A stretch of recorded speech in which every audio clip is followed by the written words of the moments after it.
दोस्तों, इस कहानी की शुरुआत होती है स्पेन के एक शहर वेलेंसिया से, जहां पिछले कई दिनों से जोरदार बारिश हो रही है। तभी हम सेंड्रा नाम की एक लेडी को देखते हैं जो कि एक बैंक मैनेजर है और इस खराब मौसम में भी उसे अपने काम पर जाना पड़ रहा है। यहाँ सेंड्रा काफी टेंशन में थी क्योंकि वो जिस बैंक में काम करती है वो आज अपने कई एम्प्लॉयज को नौकरी से निकालने वाले हैं और यहाँ सेंड्रा को डर है कि कहीं उसकी नौकरी भी हाथ से चली न जाए। फिर बैंक पहुंचकर सेंड्रा को ये बात पता लगी कि इस मूसलाधार बारिश के चलते सिक्योरिटी स्टाफ को आने में थोड़ी देर हो रही है। अब सेंड्रा ने बिना सिक्योरिटी के बैंक खोलने का आदेश दे दिया क्योंकि कस्टमर काफी देर से बैंक खोलने का इंतजार कर रहे थे। सेंड्रा के कहने पर बैंक के दरवाजे खोल दिए गए और धीरे धीरे कस्टमर बैंक के अंदर आने लगे। थोड़ी देर बाद सेंड्रा को खबर लगी कि बैंक ने उसे भी नौकरी से निकाल दिया। अब ये सुनकर सेंड्रा को काफी गुस्सा आया क्योंकि इतने साल ईमानदारी से काम करने के बावजूद भी उसे बेवजह नौकरी से निकाला जा रहा था। हालांकि ये तो बस एक शुरुआत थी क्योंकि आगे जो होने वाला था उसके लिए सेंड्रा बिल्कुल तैयार नहीं थी। अब अगले ही पल बैंक के बाहर एक गाड़ी आकर रुकी और कुछ नकाबपोश लोग बंदूक लेकर बैंक में घुस आए। यहाँ बैंक में मौजूद इकलौते गार्ड ने इन चोरों को रोकने की कोशिश की, लेकिन चोरों ने उसे डराकर शांत करा दिया। उस पूरे बैंक को बम से उड़ाने की धमकी दे दी। ये देखकर बैंक के एक स्टाफ ने चुपके अलार्म बजाने की कोशिश की, लेकिन चोरों के लीडर एलियस ने उसे देख लिया और सबके सामने लाकर उसे खूब पीटा। वहीं दूसरी तरफ लोको नाम के एक चोर ने बैंक के सिक्योरिटी कैमरेज को बंद कर दिया और ऑफिस में मौजूद सेंड्रा को हथकड़ी लगाकर बंदी बना लिया। अब बहुत जल्द पूरे मीडिया को इस चोरी की खबर लग गई और देखते ही देखते पुलिस की कई गाड़ियां बिल्डिंग के बाहर आ पहुंची। यहाँ होजे नाम के एक सीनियर ऑफिसर ने बैंक में मौजूद चोरों को कॉल किया। उसने सरेंडर करने को कहा। इस पर चोरों के लीडर एलियस ने कहा कि अगर तुम होस्टेज को जिंदा देखना चाहते हो तो हमारे लिए एक हेलीकॉप्टर का इंतजाम करो। दूसरी तरफ गेल्गो नाम का एक चोर एक डिवाइस से कुछ ढूंढने की कोशिश कर रहा था और सिग्नल के मिलते ही उसने फ्लोर को काटकर एक रास्ता बना लिया। अब यहाँ ये खुलासा होता है कि असल में इन चोरों का प्लान अंडरग्राउंड टनल से भागने का है और एलेक्स ने हेलीकॉप्टर की मांग इसलिए की थी ताकि उन्हें चोरी के लिए थोड़ा टाइम मिल सके, पर यहाँ इनकी किस्मत साथ नहीं दिया क्योंकि पिछले कई दिनों से हो रही बारिश के कारण ये सुरंग पानी से लबालब हो चुकी थी। अब सुरंग का यह हाल देखकर इन सभी के चेहरों का रंग उतर गया क्योंकि बैंक से बाहर निकलने के लिए सुरंग के अलावा और कोई रास्ता नहीं था। अब इधर सेंड्रा ने भी इन चोरों की सारी बातें सुन ली और यहाँ उसने बैंक से बदला लेने और चोरों की मजबूरी का फायदा उठाने का फैसला किया। यहाँ सेंड्रा ने गेल्गो से कहा कि मैं तुम्हें बैंक के सबसे कीमती लॉकर का पता बता सकती हूँ ताकि तुम उसे लूट कर ज्यादा फायदा कमा सको, लेकिन इसके बदले में तुम्हें मुझे कुछ हीरे देने होंगे। अब ये गेल्गो को लगा कि शायद ये सेंड्रा की कोई चाल है, लेकिन जब गन पॉइंट पर भी उसने अपना बयान नहीं बदला तो गेल्गो को उसकी बातों पर यकीन हो गया। इसके बाद सेंड्रा ने उसे लॉकर नंबर 314 के बारे में बताया जिसमें सोरियानो नाम के एक भ्रष्ट नेता के खिलाफ कुछ सबूत मौजूद थे और अगर ये सबूत बाहर आ गए तो इस पूरे देश में खलबली मच जाएगी क्योंकि सोरियानो जिस पॉलिटिकल पार्टी के बिलोंग करता है वो पार्टी देश की सरकार चला रही है। अब लीडर के मुताबिक गेल्गो ने सेंड्रा को कुछ हीरे दिए और उसने अपना मुंह बंद रखने को कहा। इधर सोरियानो की पार्टी का एक दूसरा नेता जिसका नाम फरहान था उसे इस बात की खबर लगी कि बैंक के किसी लॉकर में सोरियानो के खिलाफ कुछ सबूत मौजूद है और अगर ये सबूत बाहर आ गए तो उनकी पार्टी खतरे में आ सकती है। हालांकि इस लॉकर में ऐसा क्या था ये बात किसी को नहीं मालूम, लेकिन इसके बावजूद भी इस सबूत को हासिल करके इसे बर्बाद करना था और वो भी पुलिस की नजरों से बचकर। लेकिन अभी ये लोग कुछ कर पाते उससे पहले चोरों ने बैंक के सारे लॉकर को साफ कर दिया और सबूत को लेकर सुरंग से निकलने की कोशिश करने लगे, पर सुरंग में पानी का बहाव इतना तेज था कि इन सभी को आगे बढ़ पाना इम्पॉसिबल हो रहा था।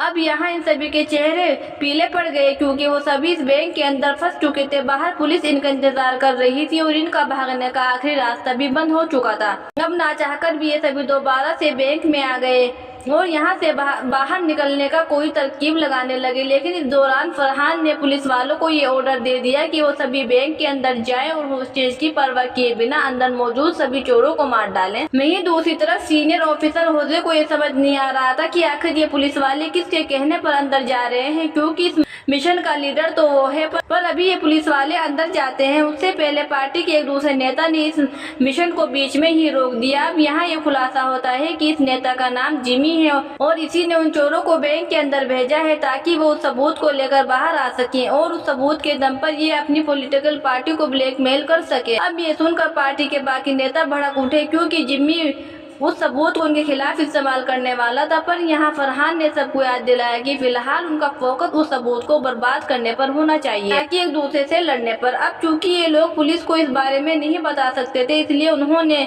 मलीजो नाम के एक आदमी को हायर किया जो चुपचाप इनका ये काम कर सके। मलीजो एक इंटेलिजेंट ऑफिसर है, इसलिए वो पुलिस वालों के बीच रहकर इस काम को अंजाम दे सकता है। इधर बैंक में एलेक्स को पता चला कि गेल्गो ने उस सबूत के बदले सेंड्रा को कुछ हीरे दिए थे। ये जानकर उसे काफी गुस्सा आया और उसने सेंड्रा से वो हीरे वापस करने को कहा, लेकिन अब इन सब का कोई फायदा नहीं था, क्योंकि अब तक सेंड्रा उन हीरो को निकल चुकी थी। अब थोड़ी देर बाद इन सभी चोरों ने एक मीटिंग की, जहाँ एलेक्स ने सभी को एक हार्ड ड्राइव दिखाई। असल में ये वही हार्ड ड्राइव थी जिसके अंदर सोरियानो के खिलाफ सारे सबूत मौजूद थे। यहाँ एलेक्स सभी से कहता है कि यह हार्ड ड्राइव हमारा यहाँ से निकलने का आखिरी रास्ता है, क्योंकि जब तक हमारे पास ये हार्ड ड्राइव है तब तक पुलिस बैंक के अंदर तो नहीं आएगी। लेकिन बदकिस्मती से इन चोरों की गैंग में एक गधा भी मौजूद था और उस गधे का नाम था लोको। अब यहाँ लोको को उस हार्ड ड्राइव में मौजूद सबूत देखने की खुजली होने लगी और इसलिए उसने इस हार्ड ड्राइव को कंप्यूटर से कनेक्ट कर दिया, लेकिन गलत पासवर्ड डालने के चलते हार्ड ड्राइव में मौजूद सारा डाटा डिलीट हो गया और इस डाटा के साथ साथ इनके बाहर निकलने की आखिरी उम्मीद भी डिलीट हो गई। इधर मलीजो यानी कि वो आदमी जिस पार्टी ने वो हार्ड ड्राइव वापस लेने का काम सौंपा था, उसने एलेक्स को कॉल करके बैंक के बाहर मिलने बुलाया। जब एलेक्स बाहर पहुंचा तब उसने एक डील ऑफर की, अगर तुम मुझे वो हार्ड ड्राइव दे दो तो मैं तुम्हें सही सलामत इस बैंक से बाहर निकाल दूंगा। अब एलेक्स को भी ये ऑफर पसंद आया, क्योंकि अब उन्हें सुरंग में पानी के कम होने का इंतजार नहीं करना पड़ेगा। इसलिए एलेक्स ने इस ऑफर को एक्सेप्ट कर लिया और फटाफट बैंक के अंदर लौट आया। लेकिन यहाँ उसे ये बात पता लगी कि लोगों की बेवकूफी के चलते हार्ड ड्राइव का सारा डाटा डिलीट हो चुका है। ये सुनते ही एलेक्स को गुस्सा सातवें आसमान पर चला गया और उसने लोगों को जमीन पर गिराकर उसे कुत्ते की तरह मारा। अब यहाँ इनके पास कोई और चारा नहीं था, इसलिए इन लोगों ने ये खाली हार्ड ड्राइव मलीजो को सौंपने का फैसला ले लिया। अब प्लान के मुताबिक ये सभी हार्ड ड्राइव लेकर बैंक के गेट तक पहुंचे, जहां मलीजो की टीम पहले से ही इनका इंतजार कर रही थी। हालांकि ये लोग मलीजो के ही थे, लेकिन इनके बर्ताव को देखकर लोगों को इन पर शक होने लगा। ये हार्ड ड्राइव लेकर बैंक के गेट तक पहुंचा, जहां मलीजो की टीम पहले से ही इनका इंतजार कर रही थी। हालांकि ये लोग मलीजो के ही थे, लेकिन इनके बर्ताव को देखकर लोगों को इन पर शक होने लगा। लोगों को समझ आ गया कि मलीजो इन्हें मारकर उनसे वो हार्ड ड्राइव हथियाना चाहता है। अब देखते ही देखते इन दोनों ग्रुप के बीच मुठभेड़ हो गई और इन चोरों को जान बचाकर बैंक के अंदर आना पड़ा। ये एलेक्स ने मलीजो को कॉल किया और इस धोखे के बदले में उसे 300 गालियां दी। इस पर मलीजो ने कहा कि तुम सभी बहुत ही बुरी तरह से फंस चुके हो और अब सरेंडर करने के अलावा तुम्हारे पास और कोई चारा नहीं है। अब यहाँ इन चोरों को एहसास होता है कि ये सभी कितनी बड़ी मुसीबत में फंस चुके हैं। ये लोग कोई प्रोफेशनल चोर नहीं थे, बल्कि किसी न किसी मजबूरी के चलते इन्हें ये काम करना पड़ रहा था और ये बेचारों की पहली चोरी थी। अब यहाँ गेल्गो ने अपना दिमाग लगाया और एलेक्स को समझाया कि वो हार्ड ड्राइव खाली है, ये बात हमारे अलावा और कोई नहीं जानता। और मलीजो को भी ये लगता है कि हार्ड ड्राइव में वो सारा डाटा अब भी मौजूद है, इसलिए हम उसकी ये गलतफहमी का फायदा उठाएंगे और यहाँ से निकलने का कुछ इंतजाम करेंगे। अब एलेक्स को भी गेल्गो की बात नहीं लगी और उसने फौरन मलीजो को फोन मिला दिया जहां उसने मलीजो से कहा कि अगले आधे घंटे में अगर फरहान उनसे मिलने नहीं आया तो वह हार्ड ड्राइव का सारा डाटा होस्टेज के फोन में ट्रांसफर कर देंगे, उन सारे सबूतों को पब्लिक कर देंगे। अब एलेक्स से ये धमकी सुनकर मलीजो की तो मानो सांसें ही अटक गई और उसने ना चाहकर भी एलेक्स और फरहान की मीटिंग फिक्स करनी पड़ी। अब इनकी इस बातचीत को सीनियर ऑफिसर होजे ने भी सुन लिया और इस कन्फेशन में उसने सोरियानो का नाम सुना। थोड़ी रिसर्च के बाद होजे को ये पता लगा कि सोरियानो पार्टी का एक नेता है जिसे आज से कई साल पहले एक मर्डर के इल्जाम में गिरफ्तार किया गया था, लेकिन जांच के दौरान पुलिस को उसके खिलाफ कोई सबूत नहीं मिला, इसलिए कोर्ट ने उसे बेगुनाह मानकर उसकी पूरी सजा माफ कर दी।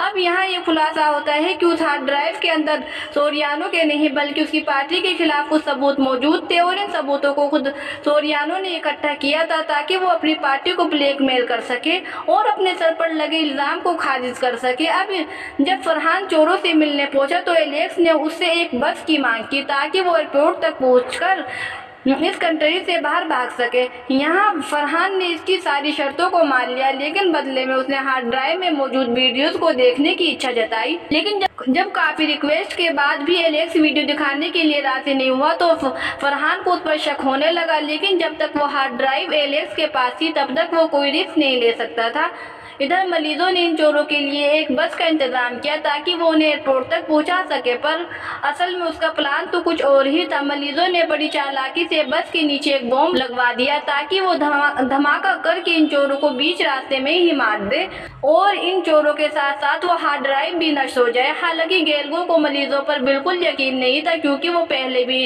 इन्हें धोखा दे चुका और इस बात को हजम करना भी मुश्किल है कि मरीजों इन्हें इतनी आसानी से भागने देगा। इस पर एलेक्स ने गैल्गो से कहता है कि जब तक हमारे पास वो हार्ड ड्राइव है तब तक वो लोग हमारा कुछ नहीं बिगाड़ सकते, लेकिन इनकी खराब किस्मत। इधर फरहान के एक जासूस ने उसे खबर दे दी कि चोरों के पास जो हार्ड ड्राइव है उसका सारा डाटा डिलीट हो चुका है और एलेक्स ने उन सभी को बेवकूफ बनाया है। जानकर फरहान गुस्से में लाल पीला हो गया और फौरन मरीजों को इसकी खबर दे दी, लेकिन इस गुस्से के चलते वो भूल गया कि सीनियर ऑफिसर होजे भी वहीं मौजूद है। अब इतनी बड़ी गलती के लिए मरीजों को फरहान पर काफी गुस्सा आया और उसने फरहान को एक कोने में ले जाकर खूब गालियां बकी, लेकिन अब इन सब का कोई फायदा नहीं था, क्योंकि इधर चोरों ने बैंक से निकलना शुरू कर दिया था और अब अगले ही कुछ पलों में वहां एक जोरदार धमाका होने वाला था। पर तभी बैंक के गेट पर खलबली मच गई और चोरों ने अपने चेहरे से मास्क हटाना शुरू कर दिया।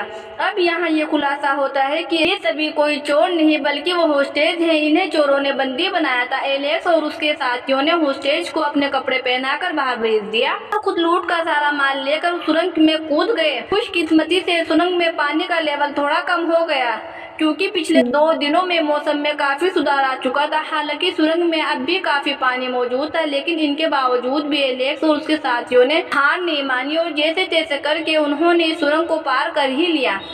इधर जब मरीजों को पूरी बात समझ आई तो उसने फटाफट अपनी टीम को अंदर भेज दिया, लेकिन जब तक उसकी टीम सुरंग तक पहुंचती तब तक एलेक्स और उसके बाकी साथी कपड़े बदल कर रेलवे स्टेशन पहुंच गए। इधर फरहान और मरीजों को ये बात पता लगी कि उस हार्ड ड्राइव की खबर पूरे मीडिया में फैल चुकी है और देश के लोगों को भी उनके काले कारनामों का पता लग चुका है। अब इस नेक काम के पीछे कोई और नहीं बल्कि सीनियर ऑफिसर होजे था। जब फरहान ने होजे के सामने उस हार्ड ड्राइव का जिक्र किया तब होजे को पूरी कहानी समझ आ गई और उसने बिना देरी किए पूरे मीडिया को खबर कर दी कि फरहान और उसकी पार्टी के लोगों ने किसी खास हार्ड ड्राइव को पाने के लिए बैंक में चोरी करवाई थी। वहीं दूसरी तरफ एलेक्स और उसके बाकी साथियों ने लूट का माल आपस में बांट लिया और अपने अपने रास्तों पर निकल पड़े।